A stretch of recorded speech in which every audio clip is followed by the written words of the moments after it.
If you've ever tried to input experimental stress strain data into Abaqus and weren't sure whether you were doing it correctly, this video is for you. In this tutorial, I'll show you the right way to convert experimental data into Abaqus material tables from raw tests to properly formatted input and Abaqus actually understand. We'll go through engineering versus true stress strain, how Abaqus interprets plastic data, and the most common mistakes that lead to completely wrong results. By the end of this video, you'll know exactly how to build the correct material definition for your simulations. Let's get started.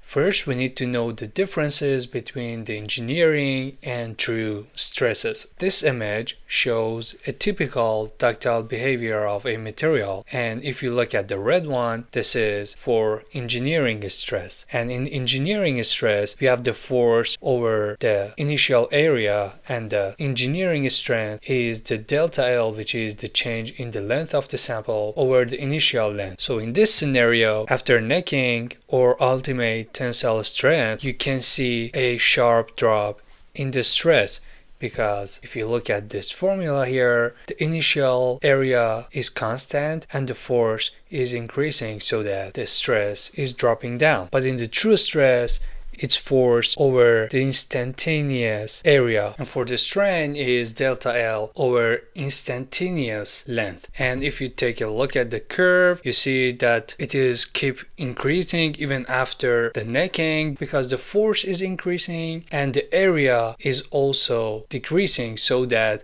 it keeps going up, and you see the curve like this blue one here, and there's a formula to convert them. So we have the sigma true is the engineering sigma times 1 plus epsilon of engineering, and we have the epsilon true for ln of 1 plus epsilon of engineering, so that you can convert them. But don't worry, we're going to do that in Abaqus. It's super easy, so you don't need to be worried about any of these formulas. So let's jump to Abaqus to see how it goes. In the Abaqus, we have to go under model, and here calibration. We need to create a new calibration.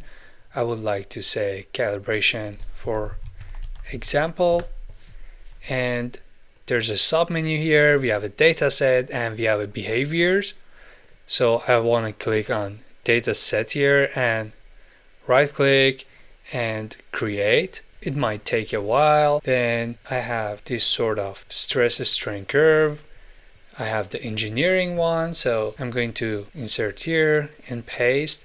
And as you see, I don't want the first row, so I click on it and right click, then delete rows, and yep, I have this data set here. It's like a lot of data. It's like 16,000 data, so it's gonna be super slow for me. I click on OK, so it takes a while to be applied. And as you see here, we have the data set.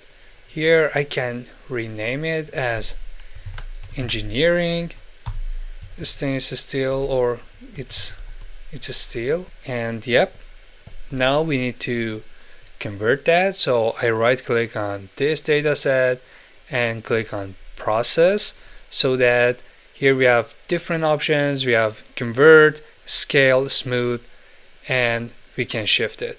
So I'm gonna click on smooth here to show you how it goes. We can have the weight. You use the weight of 75 or like 0.8.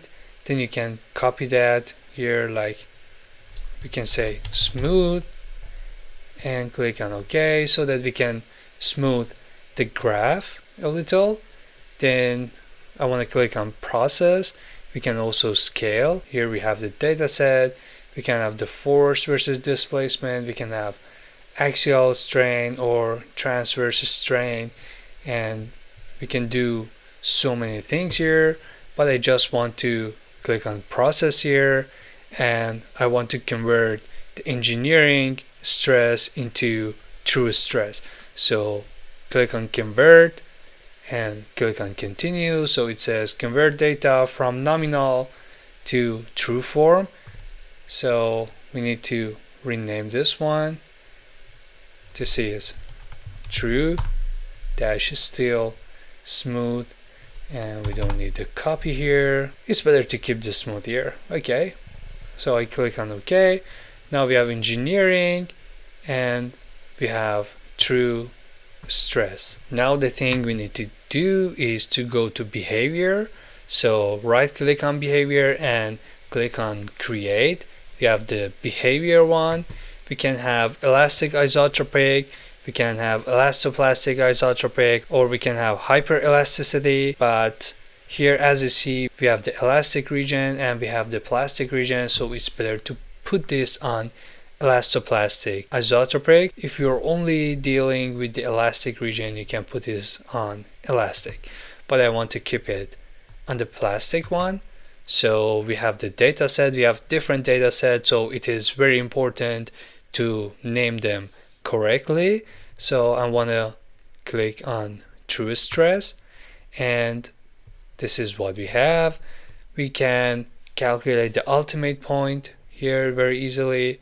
So we select it on the data and we can click on the calculate. Basically finds the maximum of this curve. So we have the maximum, which is 788.25. You can do that easily with Excel. I can show you here. If we have this Excel file, we can say equal and max, then we need to select the first one and we can go all the way down, click shift and select the last one, then we go back up and press on enter. We have 655, but keep in mind this is the engineering, this is not the true. You can do that easily if you have all your data here, so it's not a very prominent feature to have here, but it's good to have it.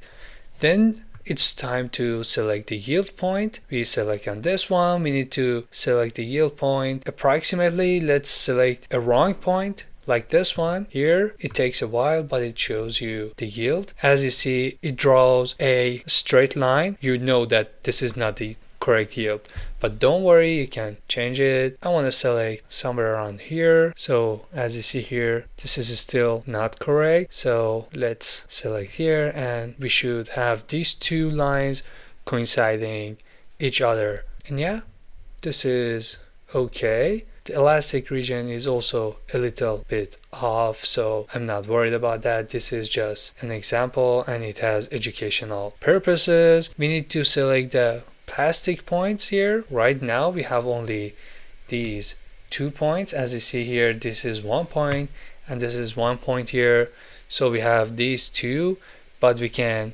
increase that. So if I increase it to here, we have more data point. But keep in mind, after this nicking, you should not input all these values inside your properties. So you should get rid of those manually. There's no way to do that from here. So yeah, all of these are the data you have. I do not trust it to calculate the Poisson's ratio for me, so I just skip this one here. And if you want, you can copy these values from here yourself, or there's a subtle way. You create the material properties here and name it, for instance, steel exp, and click on OK, steel exp, and I click on apply.